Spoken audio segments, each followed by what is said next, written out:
আপনি কি জানেন আপনার বাইকের মাইলেজ, সেফটি এবং ব্রেকিংয়ের ক্ষেত্রে সবথেকে বড় ভূমিকা রাখে কোন জিনিসটা? বাইকের ইঞ্জিন, বাইকের ব্রেক, বাইকের টায়ার। হ্যাঁ, আজকের ভিডিওতে আমরা জানবো বাইকের টায়ার নিয়ে এমন কিছু গুরুত্বপূর্ণ তথ্য এবং টিপস যেগুলো জানলে আপনার বাইক রাইড হবে আরও সেফ, স্মুথ এবং সাশ্রয়ী। চলুন শুরু করা যাক।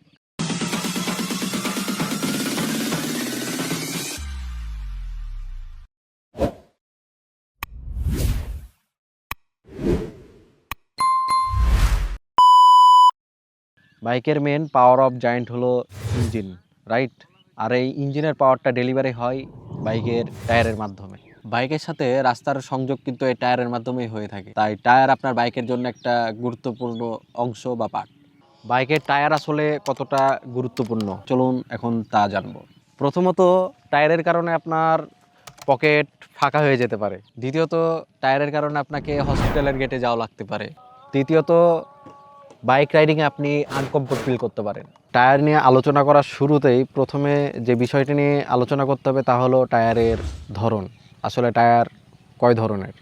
মূলত টায়ার দুই ধরনের। একটা হলো টিউবলেস টায়ার আর একটা হলো টিউব টায়ার, যেটা পূর্বে অনেক গাড়িতে ব্যবহার হইতো, বাট এখন ম্যাক্সিমাম গাড়িতেই টিউবলেস টায়ার ইউজ হয়। টিউবলেস টায়ার আবার দুই ধরনের হয়ে থাকে। একটা হলো অনরোড টায়ার আর একটা হলো অফরোড বা ডুয়েল পারপাস টায়ার। গঠনের দিক থেকেও টায়ার দুই ধরনের হয়ে থাকে। একটা হলো রেডিয়াল টায়ার এবং অন্যটি হলো বায়াস টায়ার, যেটাতে কর্নারিংয়ে খুব বেশি অসুবিধা হয়, বাট রেডিয়াল টায়ারে কর্নারিং অনেক স্মুথভাবে করা যায়। আমরা জানলাম টায়ারের ধরন সম্পর্কে। এখন আসি টায়ারের সাইজ। বাইকে টায়ারের সাইজ ইম্পর্টেন্ট একটা বিষয়। সঠিক টায়ার সাইজ আপনাকে যেমন বাইক রাইডিংয়ে একটা কমফোর্ট দিবে, সেম আপনি ব্রেকিংয়েও অনেক সুবিধা পাবেন। সেফটির দিক থেকেও অনেক বেশি আপনাকে সাপোর্ট দিবে এবং মাইলেজও আপনি যথেষ্ট ভালো পাবেন। বাট একটু ভুল সাইজের টায়ার আপনার বাইকে যেমন কন্ট্রোলিংয়ে সমস্যা হবে, তেমন আপনার মাইলেজ কমে যাবে, আপনি ব্রেকিং ভালোভাবে করতে পারবেন না। তো এখন আসি বাইকের টায়ার সাইজ নিয়ে। আমার এই বাইকের টায়ার সাইজ হলো 140/60 17R। তাহলে 140/60 মানে কি? 140 হলো টায়ারের উইথ এবং 60 হলো উইথের 60%, মানে হাইট, এবং 17R হলো বাইকের রিমের সাইজ। সো আমরা তো টায়ারের সাইজ সম্পর্কে জানলাম। এখন আমাদের টায়ার ফিক্সড করা শেষ। এখন টায়ারে এয়ার প্রেশার সম্পর্কে আমরা জানবো।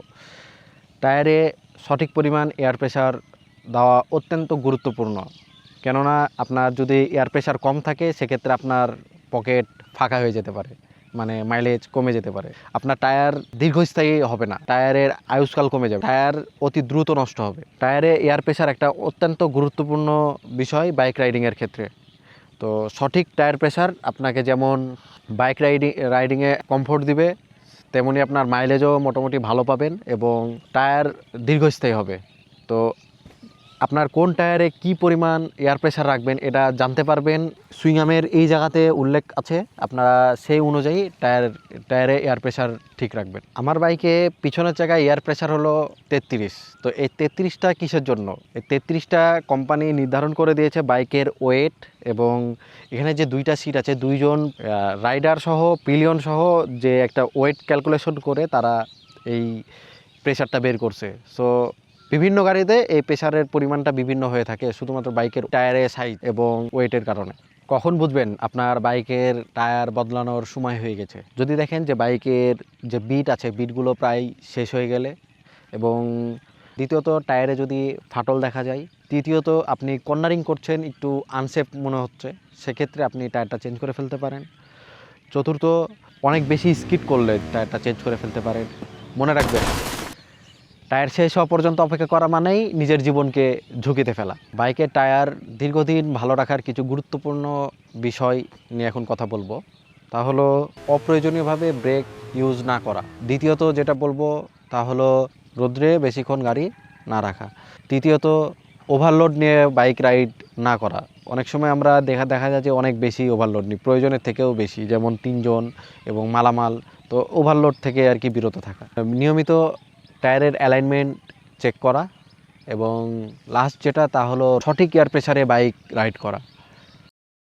তো বন্ধুরা, আজকের ভিডিওতে আমরা জানলাম বাইকের টায়ার নিয়ে কিছু গুরুত্বপূর্ণ তথ্য।